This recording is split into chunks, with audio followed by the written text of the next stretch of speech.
दोस्तों, आज मैं आपको सुनाने जा रहा हूं अपनी मंडली की सदस्य शबनम गुप्ता की लिखी कहानी मोगरे के फूल। प्ले स्कूल के बाहर रोज जैसी ही भीड़ थी। बच्चों के मम्मी पापा उन्हें स्कूल छोड़ने आए हुए थे। कहीं कोई बच्चा रो रहा था और कहीं किसी दूसरे बच्चे की मम्मी को देख के ऐसा लग रहा था जैसे वो अभी रो पड़ेंगी। इस भीड़ में सिर्फ मैं और कियारा ही नॉर्मल थे। रोज वो उछलते हुए मुझे अपनी क्लास के किसी बच्चे के बारे में कुछ बताते हुए जाती और मैं उसकी बातें सुनकर हंसते हुए। हम दोनों अपने चारों तरफ की भीड़ से बिल्कुल बेखबर थे, सिवाय उस एक चेहरे के। उस भीड़ में एक चेहरा था जो बाकी सबसे बिल्कुल अलग था, और उस दिन भी मेरी आंखें वही चेहरा ढूंढ रही थी, मीरा का चेहरा। एक दो दिन पहले ही मुझे उसका नाम पता चला था। मीरा की तरफ मेरा ध्यान स्कूल के पहले ही दिन चला गया था। उसका बेटा रोहिल कियारा की क्लास में था और कियारा का अच्छा दोस्त बन गया था। दोनों साथ में बैठकर टिफिन खाते और साथ ही खेलते। रोहिल थोड़ा शांत बच्चा था, कम बोलता था, और कियारा इतना बोलती थी कि उसको चुप कराना पड़ता था।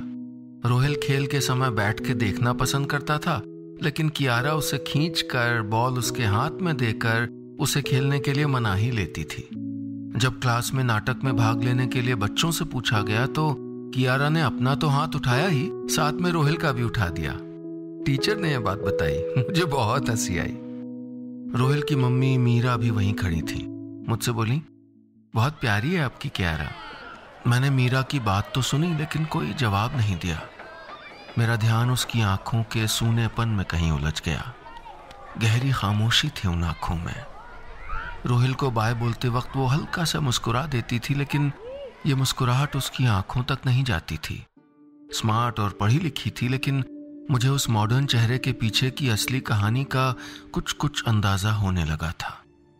मुझे सिर्फ शक नहीं, यकीन था।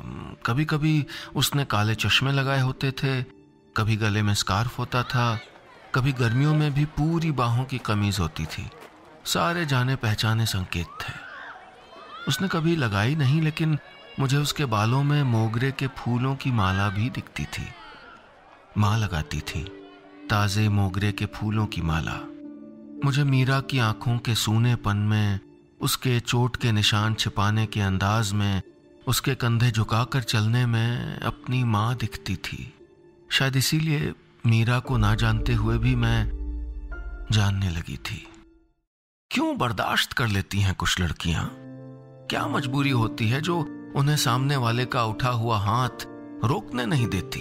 क्या सोच के वो ऐसा रिश्ता निभाए ही चली जाती हैं? मैं सोचती थी कि मेरी माँ कम पढ़ी हुई है, अपने बच्चों के लिए कमाने का सामर्थ्य नहीं रखती, इसलिए शायद इसीलिए सहन करती रही। लेकिन मीरा तो पढ़ी लिखी आज की औरत है, ये क्यों इस रिश्ते में बंधी हुई है? मैं विक्रम से यही बात कर रही थी। विक्रम मेरा पति कम और दोस्त ज्यादा है और मुझे बहुत अच्छी तरह से समझता है। राधिका, तुम इस बात को नहीं छोड़ोगी ना? विक्रम ने पूछा। मैंने विक्रम को देखा। उससे मैंने कोई बात नहीं छुपाई थी। सेब छीलकर उसकी प्लेट में रखते हुए मैंने कहा, मैं बचपन में सोचती थी कि ऐसे कैसे हो सकता है कि मेरी माँ के जख्म किसी और को दिखाई ही नहीं दिए हो। पड़ोसी, रिश्तेदार, दोस्त, किसी को तो दिखाई होगा ना कि माँ की आंखें रो रो के सूजी रहती थीं, कि उनके हाथ पैर पर नील के निशान रहते थे। वो कभी कहती मेरा पाँव मुड़ गया था, कभी कहती मैं सीढ़ियों से गिर गई, लेकिन कभी कभी कभी किसी को तो सच्चाई पर शक हुआ होगा ना, फिर उन्होंने कुछ क्यों नहीं किया? विक्रम ने सर हिलाया और बोला, पर जरूरी नहीं है ना कि ये मीरा भी यही चाहती हो। वो उसे अपनी पर्सनल लाइफ में दखलंदाजी समझ सकती है। बात तो ठीक थी। अगले दिन सुबह जब मैं कियारा को स्कूल छोड़ने गई तो मेरे दिमाग में विक्रम की यही बात घूम रही थी। क्या करूं? पहले तो समझ नहीं आ रहा था।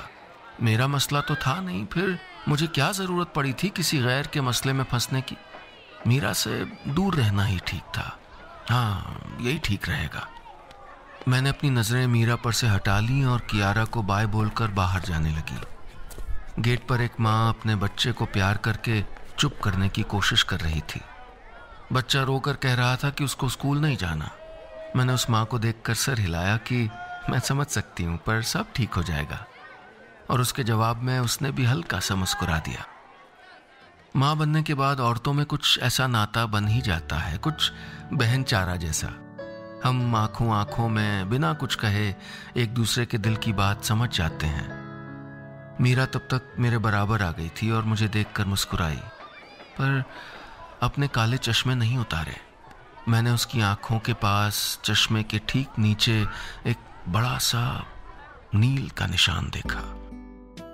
मेकअप के नीचे थोड़ा छिप गया था, पर मुझे साफ दिखाई दे रहा था। मुझसे रुका नहीं गया और बिना कुछ सोचे मैंने कहा, मीरा हाय, कल कियारा और रोहिल को पार्क लेके चलें? उफ, ये मेरी जबान, ये फिर किसी नए पचड़े में तो नहीं फंसाने वाली थी मुझको। मीरा ने मेरी तरफ देखा पर चुप रही। मैं ही आगे बोली, कल छुट्टी है और कियारा काफी दिनों से कह रही है, अकेले शायद उसको इतना मजा नहीं आएगा। मीरा ने सर हाँ में हिला दिया। ठीक है, कल चलते हैं।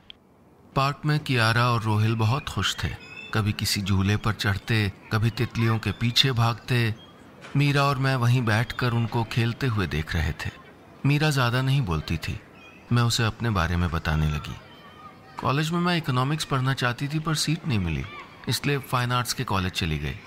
वहीं विक्रम से मुलाकात हुई और ये भी पता लगा कि I am fail okay in sculpture. शौक था मुझे, शायद टैलेंट भी था।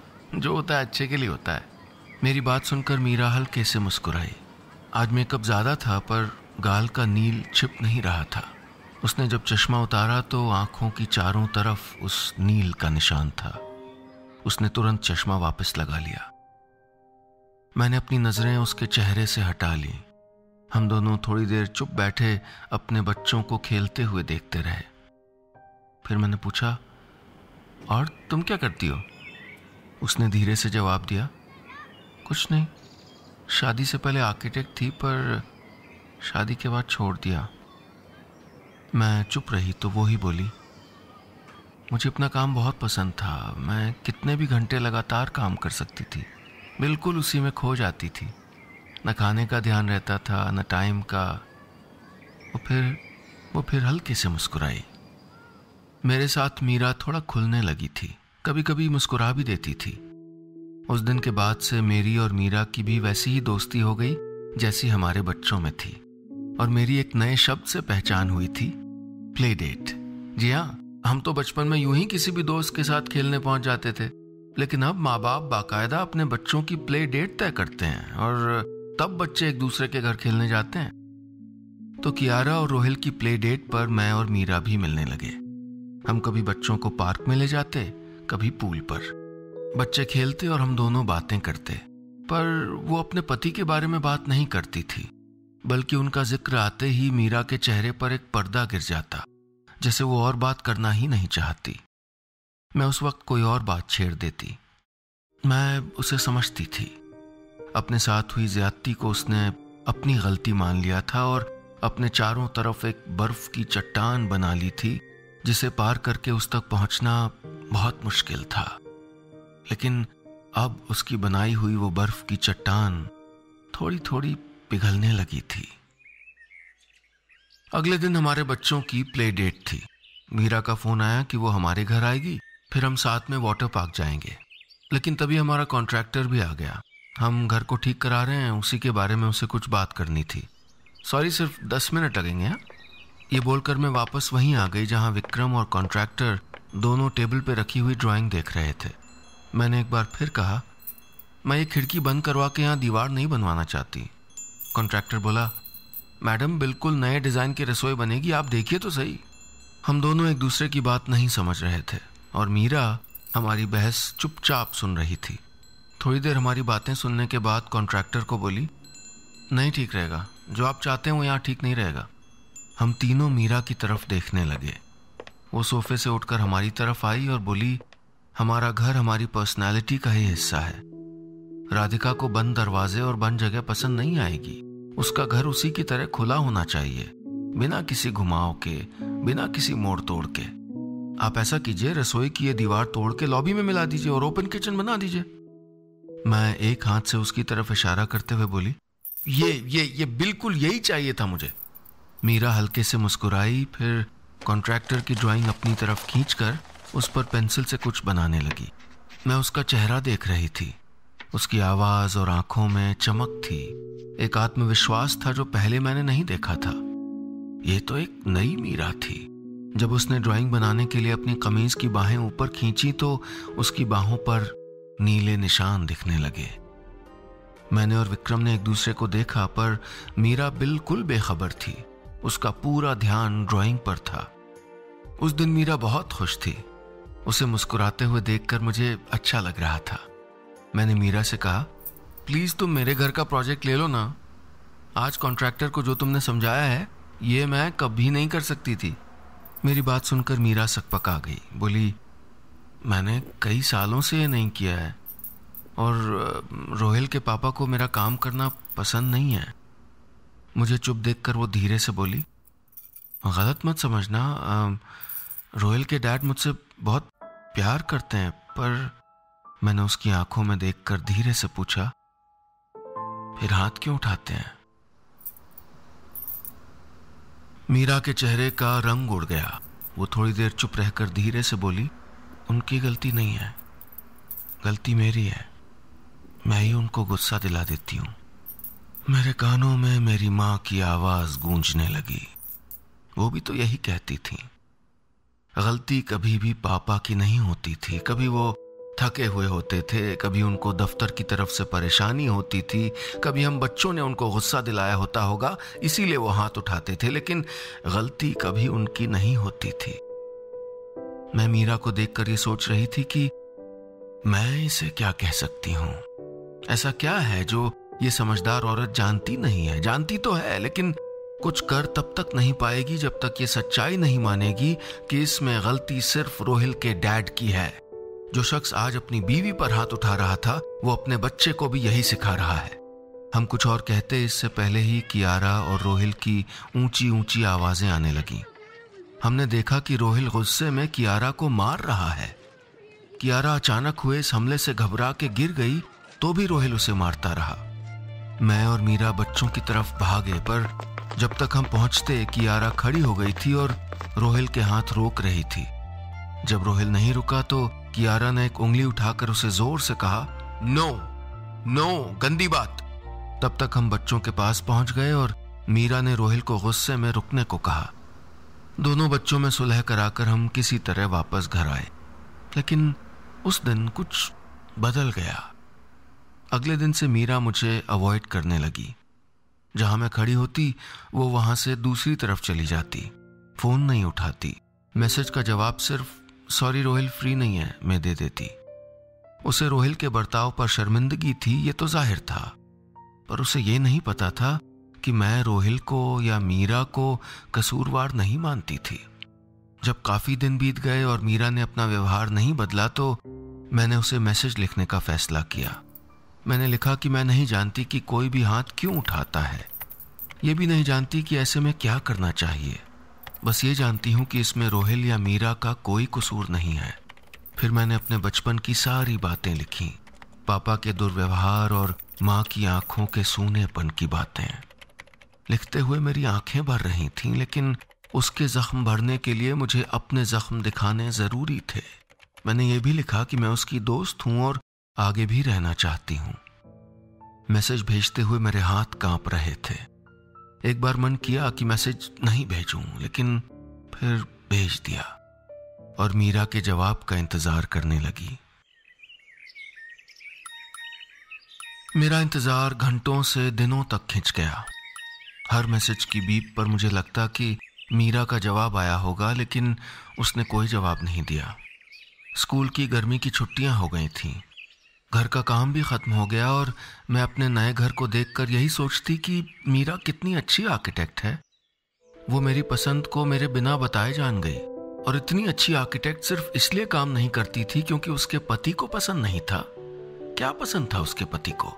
अपनी बीवी की निस्तेज आंखें और कुंठित अस्तित्व। और क्या मिला था उसे अपने पति के पसंद का जीवन जीकर? बात काम करने की या करियर बनाने की नहीं थी, बात उस आत्मविश्वास की थी जो कहीं खो गया था। मैंने एक ठंडी सांस ली और अपना ध्यान मीरा से हटाने की कोशिश की, लेकिन बेकार था। घंटी बजी और मीरा मेरे सामने खड़ी थी। रोहिल और कियारा एक दूसरे को मिलकर बहुत खुश हुए। दोनों उस दिन की बात भूल गए थे, पर मैं मीरा को देखकर उससे भी ज्यादा खुश थी। मीरा बोली, सॉरी राधिका, मैंने इतने दिन तुमसे कोई बात नहीं की। मैंने अंदर आने का इशारा किया। वो अंदर आकर घर देखकर बोली, बहुत अच्छा बन गया, तुम्हें पसंद आया? मैंने सर हाँ में हिलाया। बहुत अच्छा लगा, थैंक यू, तुम बहुत अच्छी आर्किटेक्ट हो। मीरा मुस्कुराई और सोफे पर बैठ गई। बोली, राधिका, मुझे उस दिन बहुत शर्मिंदगी महसूस हुई। उस दिन रोहिल को हाथ उठाते देखकर मैं हिल गई थी। फिर तुम्हारा मैसेज आया। तुमने उसमें जो लिखा है वो एकदम सच है। मैं भी खुद से झूठ बोल रही थी। मुझे समझ आ गया है कि जो हो रहा है वो गलत है। बहुत दिनों तक मैं खुद से उलझती रही। तुम्हारा मैसेज कई बार पढ़ा। मैंने सर हाँ में हिलाया तो वो आगे बोली, उस दिन से मैं मीरा नहीं कियारा बनना चाहती हूँ। जैसे तुम्हारी बेटी ने किया, मैं अपने पर उठा हुआ हाथ रोकना चाहती हूँ। तुमने लिखा था ना कि रास्ते तो बहुत हैं, पर शुरुआत इस एक सच्चाई को मानने से होगी कि इसमें गलती सिर्फ रोहिल के डैड की है। मैंने इस सच्चाई को मान लिया है और आगे चाहे कुछ भी हो, मैं उनको हाथ नहीं उठाने दूंगी। ये सुनकर मैं खुद को रोक नहीं पाई और दोनों बाहें फैलाकर उसे गले से लगा लिया। बोली, बस मेरी एक बात और मान लो, अपना काम फिर से शुरू कर दो। देखो मेरा घर, देखो तुम कितनी अच्छी हो इस काम में। यही विश्वास तुमको ताकत देगा। उसने धीरे से कहा, फिर दूसरी बातें करने लगी, पर आज वो बोल रही थी और मैं सिर्फ सुन रही थी। आज उसकी आवाज में मजबूती थी और चेहरे पर चमक। पीछे टेबल पर रखी मां की तस्वीर पर ताजी मोगरे की माला चढ़ी थी, पर आज मुझे उसमें से मां के आंसुओं की नहीं, मीरा की मुस्कुराहट की खुशबू आ रही थी।